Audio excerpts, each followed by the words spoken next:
अस्सलाम वालेकुम एवरीवन। आज के इस वीडियो में हम प्रिंसिपल्स ऑफ मार्केटिंग के चैप्टर नंबर 3 को स्टार्ट करने जा रहे हैं। इसका नेम है एनालाइजिंग द मार्केटिंग एनवायरनमेंट।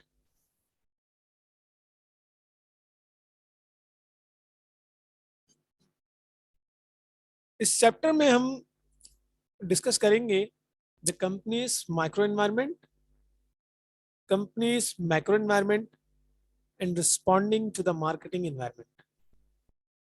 कि कंपनी की माइक्रो एनवायरनमेंट क्या होती है और कंपनी के ऊपर उसका इम्पैक्ट क्या होता है। यानी माइक्रो एनवायरनमेंट का कंपनीज की परफॉर्मेंस पे क्या इम्पैक्ट आता है, इसी तरह मैक्रो एनवायरनमेंट का कंपनी की परफॉर्मेंस पे क्या इम्पैक्ट आता है, और आखिर में ये जो मार्केट एनवायरनमेंट है ये किस तरह रिस्पॉन्ड करती है और कंपनी को क्या रिस्पॉन्ड करना चाहिए इस इन्वायरमेंट के अंदर, किस तरह रिस्पॉन्ड करना चाहिए। ठीक है, इन तमाम चीजों को हम डिस्कस करेंगे इस चैप्टर में।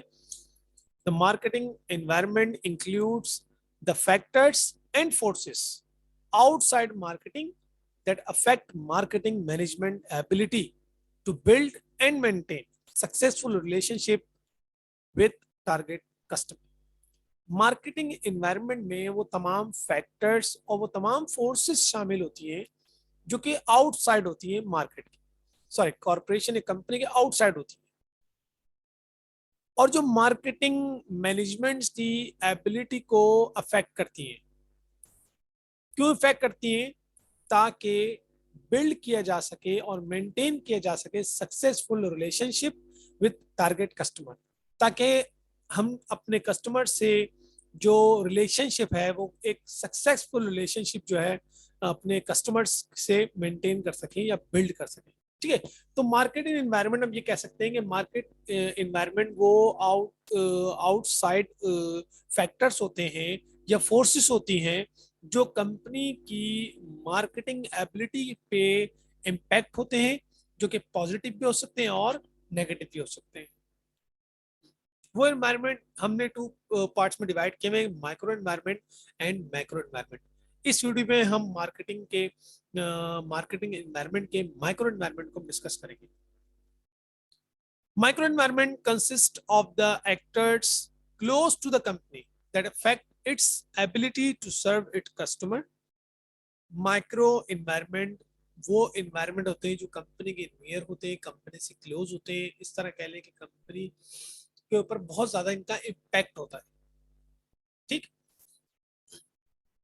द कंपनी सप्लायर्स, वो कंपनी के सप्लायर्स हो सकते हैं, मार्केटिंग इंटरमीडियरीज हो सकती हैं, कस्टमर हो सकते हैं, ठीक है, कंपेटिटर्स हो सकते हैं एंड पब्लिक हो सकती है। तो ये तमाम लोग जो कंपनी की, ये तमाम जो फैक्टर्स अभी हम डिस्कस किए, ये कंपनी की माइक्रो एनवायरनमेंट कहलाते हैं, यानी कंपनी के ऊपर इनका जो इम्पैक्ट होता है वो कहलाती है माइक्रो एनवायरनमेंट। ठीक, the actors in the micro environment, first company then suppliers, market intermediaries, competitors, public and customers. ठीक है, इसको डिटेल से हम डिस्कस करेंगे। फर्स्ट कंपनी माइक्रो एनवायरनमेंट, जैसे कभी हमने डिस्कस किया, वो एनवायरनमेंट होते हैं या वो फैक्टर और फोर्सेस होती हैं जो कंपनी की जो मार्केटिंग स्ट्रेटेजी है उसके ऊपर इसका इम्पैक्ट आता है, ये कंपनी की मार्केटिंग एबिलिटी है उसके ऊपर इसका इम्पैक्ट आता है। ठीक है, जिसमें कंपनी के सबसे टॉप मैनेजमेंट, ठीक है, इनका कंपनी के डायरेक्ट इम्पैक्ट है इनका। तो टॉप मैनेजमेंट की बात करें तो टॉप मैनेजमेंट क्या कर रही होती है? पॉलिसीज एंड डिसीजन मेकिंग कर रही होती है, प्लानिंग कर रही होती है। तो ये तमाम काम टॉप मैनेजमेंट करती है। ठीक है, टॉप मैनेजमेंट कंपनी की जो पॉलिसीज हैं या डिसीजन मेकिंग है, प्लानिंग, उस पर इनका डायरेक्ट इम्पैक्ट होता है। तो ये कंपनी के क्या है? माइक्रो एनवायरनमेंट का पार्ट। फाइनेंस की बात करें, मनी इनफ्लोज की बात करें या आउटफ्लो की बात करें, ये तमाम मैटर जो है फाइनेंस के अंदर आते हैं, इन तभी कंपनी के ऊपर डायरेक्ट इम्पैक्ट होता है। ये कंपनी की मार्केटिंग स्ट्रेटेजी के ऊपर इनका डायरेक्ट इम्पैक्ट होता है। रिसर्च एंड डेवलपमेंट यानी R&D की बात करें तो ये हमें पता चलेगा कि भाई what is new in the market, market में क्या नया चल रहा है। ठीक है, तो जब हम मार्केट में स्टडी कर रहे होते हैं, मार्केट को रिसर्च कर रहे होते हैं, मार्केट में जाके कि क्या चीज़ जो है मार्केट में नहीं आई है, ठीक है। इसके अलावा हम अपने प्रोडक्ट के अंदर क्या चीज़ क्या कहते हैं उसमें इनोवेशन लेकर आ सकते हैं। तो ये तमाम चीज़ें हम R&D के अंदर डिस्कस कर रहे होते हैं और उसका भी डायरेक्ट कंपनी के ऊपर इसका इम्पैक्ट होता है। परचेजिंग, परचेज रॉ मटेरियल की बात करें या डिलीवरी की बात करें, कहाँ से परचेज करना है, कितनी क्वांटिटी होगी, क्वालिटी होगी, मोड ऑफ पेमेंट क्या होगा, तो इन तमाम परचेजिंग का भी डायरेक्ट आपकी कंपनी के ऊपर इम्पैक्ट होता है। ठीक है, ये वो माइक्रो एनवायरमेंट है जिससे कंपनी के बहुत क्लोज होते हैं। ठीक, ऑपरेशंस यानी वो तमाम ऑपरेशनल एक्टिविटी यानी how company work, how company operates, all these activities are the part of operation, operation and micro environment पे के मुताबिक द कंपनी के ऊपर डायरेक्ट इम्पैक्ट होता है। Accounting, resources, inflows, outflows, rate on return, rate on investment, financial statement, ठीक है, इन तमाम चीज़ों का भी यानी अकाउंटिंग में हम तमाम तमाम चीज़ों को देख रहे होते हैं और इनका भी डायरेक्ट कंपनी के ऊपर इम्पैक्ट होता है। ठीक है, तो ये माइक्रो एनवायरमेंट का फर्स्ट पार्ट था, द कंपनी। ठीक,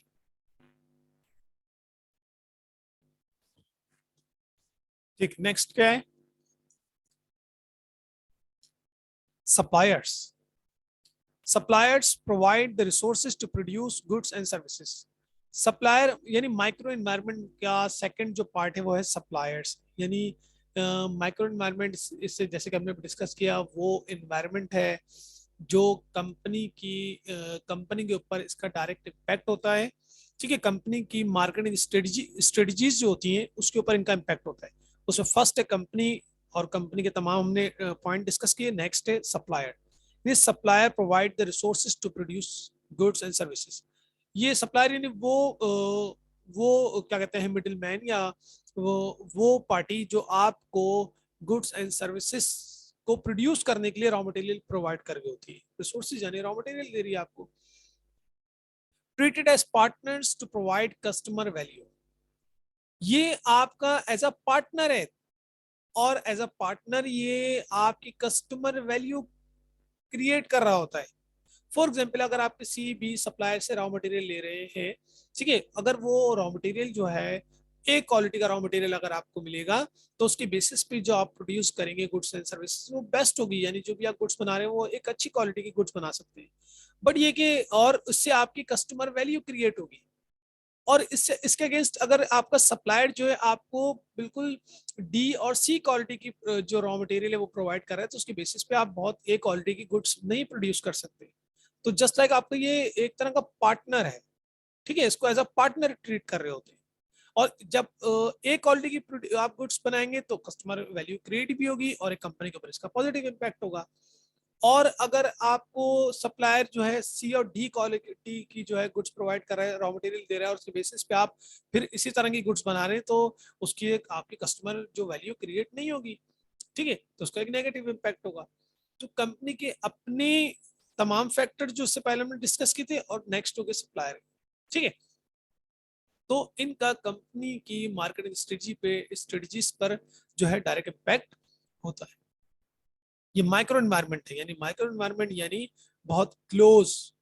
ठीक है, इन द ऑर्गेनाइजेशन, ये close to the organisation. Next है marketing intermediates. Help the company to promote, sell and distribute its product to final buyers. Marketing intermediates यानी वो middle man होते हैं जिसके जरिए से आप अपनी गुड्स एंड सर्विसेज को सेल कर रहे होते हैं या डिस्ट्रीब्यूट कर रहे होते हैं। ठीक है, कहाँ तक पहुंचा रहे होते हैं उसको? फाइनल बायर्स तक यानी कंज्यूमर तक पहुंचा रहे होते हैं। ठीक है, या तो आप प्रोड्यूसर डायरेक्ट रिटेलर को सेल कर रहा है और रिटेलर डायरेक्ट कस्टमर्स को सेल कर रहा है, या फिर ये हो सकता है प्रोड्यूसर डायरेक्ट होलसेलर को देगा, होलसेलर रिटेलर को ट्रांसफर करेगा और रिटेलर के जरिए से वो कस्टमर तक पहुंचेंगे। ठीक है, तो ये all these are called in marketing intermediates. Types of marketing intermediates, उसमें सबसे पहले आता है रिसेलर्स। रिसेलर्स यानी आपसे कोई गुड्स आपसे परचेस करता है, देन आगे उसको फॉरवर्ड करते थे, यानी मजीद उसको सेल कर रहा होता है, रीसेल कर रहा होता है। ठीक है, यानी अगर आपसे कोई गुड्स परचेस कर रहा है आपकी और उसको रीसेल कर रहा है तो रिसेलर हो गया वो। ठीक है, ये मार्केटिंग के अंदर ये मार्केटिंग इंटरमीडिएट्स है। आपकी गुड्स आगे जा रही है इसके जरिए से। ठीक है, फिजिकल डिस्ट्रीब्यूशन फर्म्स यानी जैसे कि इसमें हमने डिस्कस किया होलसेलर रिटेलर है, वो क्या कर रहे हैं आपकी जो प्रोडक्ट है उसको आगे कंज्यूमर तक पहुंचाने में उसका एक बड़ा इंपॉर्टेंट रोल होता है, जिसमें आपके जो जैसे आपने डिस्कस किया होलसेलर है, रिटेलर है, both are called middle man, ये मिडिल मैन है दो। Marketing services agencies, marketing services agencies यानी अगर आप जो है अपनी प्रोडक्ट की एडवर्टाइजमेंट करवाना चाह रही हैं तो आप खुद नहीं, आपने किसी भी क्या कहते हैं एजेंसी को आपने जो है ये सर्विस के लिए आपने कॉल कर दी, और उस एजेंसी ने जो है आपकी मार्केटिंग, जो मार्केटिंग से रिलेटेड जितने भी काम थे वो मार्केटिंग से रिलेटेड वो कंपनी एजेंसी सॉरी वो कर देगी। यानी जैसे कि अगर आप एडवर्टाइजमेंट कराना चाहते हैं, प्रमोशन कराना चाहते हैं तो एजेंसी कर देगी। ठीक है, तो उसमें वो मार्केटिंग सर्विसेज एजेंसी आएंगी। इसके अलावा अगर आप रिसर्च एंड डेवलपमेंट के ऊपर काम करना चाह रहे हैं या किसी तरह की कोई दूसरी सर्विसेज देना चाहते हैं तो ये मार्केटिंग जो सर्विसेज एजेंसी से ही आपको अपनी सर्विसेज प्रोवाइड करेंगे। तो ये भी आपके प्रोडक्ट को सेल करने में, प्रमोट करने में एक हेल्प कर रही होती है आपकी। ठीक है, नेक्स्ट है finally financial intermediates. Financial intermediates means वो तमाम फाइनेंशियल इंस्टीट्यूशन जो आपको सपोर्ट कर रहे होते हैं, फॉर एग्जांपल जिसमें बैंकिंग सेक्टर आ गया, बैंक आपको सपोर्ट कर रहा होता है, आपको जो है क्या कहते हैं लोन दे रहा होता है, उसकी बेसिस पे आप अपनी गुड्स एंड सर्विसेज को प्रोड्यूस कर रहे होते हैं और देन उसको आगे सेल आउट कर रहे होते हैं। तो फाइनेंशियल इंटरमीडिएट्स में तमाम इस तरह के क्या कहते हैं इंटरमीडिएट क्या कहते हैं फैक्टर्स आ जाएंगे, इसमें बैंक जैसे हमने डिस्कस किया। ठीक है, तो टाइप्स ऑफ मार्केटिंग इंटरमीडिएट्स में हमारे पास 4 हो गए, resellers, physical distribution firms, marketing service agencies and financial intermediates. Competitors means firms must gain strategic advantage by positioning their offering against competitors offering. आपके जो competitors हैं उसके मुकाबले में आप क्या ऑफर कर रहे हैं, आपकी जो गुड्स है उसकी क्वालिटी क्या है, उसकी प्राइस क्या है, उसकी पैकिंग, साइज, कलर। ठीक है, अगर आपने कॉम्पिटिटर से बेस्ट क्वालिटी प्रोवाइड करें मार्केट के अंदर, it's mean you are going good. ठीक है, बेस्ट। नेक्स्ट पब्लिक, अभी माइक्रो एनवायरमेंट डिस्कस करें। पब्लिक में आ गया any group that has an actual and potential interest in or impact on an organisation's ability to achieve its objective. यानी public का मतलब ये हो गया कोई भी group that has an actual potential interest, जिस जो कि एक्चुअल इंटरेस्ट रखता है। यानी एक्चुअल का मतलब हो गया वो इंटरेस्ट रखने वाले, यानी वो लोग जो आपके कस्टमर है वो तो एक्चुअल होगा ना, जो आपकी गुड्स एंड सर्विसेज को परचेज कर रहे हैं। पोटेंशियल का मतलब होता है who can buy but they are not buying, जो कि खरीद सकते हैं बट वो अभी नहीं खरीद रहे, पोटेंशियल है उसमें वो चीज, उस चीज को परचेज करने की, यानी अपनी आपकी गुड्स को परचेज करने की पोटेंशियल है। किस किस में है भाई, फाइनेंशियल पब्लिक के अंदर है ये, मीडिया पब्लिक भी परचेज कर सकती है, गवर्नमेंट पब्लिक्स है, सिटीजन एक्शन पब्लिक्स है, लोकल पब्लिक है, जनरल पब्लिक है, इंटरनल पब्लिक्स है। ठीक है, all these are potential buyers of your product. ठीक है, तो यहाँ पे इसको स्टॉप करते हैं। ये हमने मार्केटिंग एनवायरनमेंट जो है मार्केटिंग एनवायरनमेंट में माइक्रो एनवायरनमेंट को डिस्कस किया है, और इंशाल्लाह नेक्स्ट वीडियो में हम इसके मैक्रो एनवायरनमेंट को डिस्कस करेंगे। ठीक है, thank you very much, Allah Hafiz.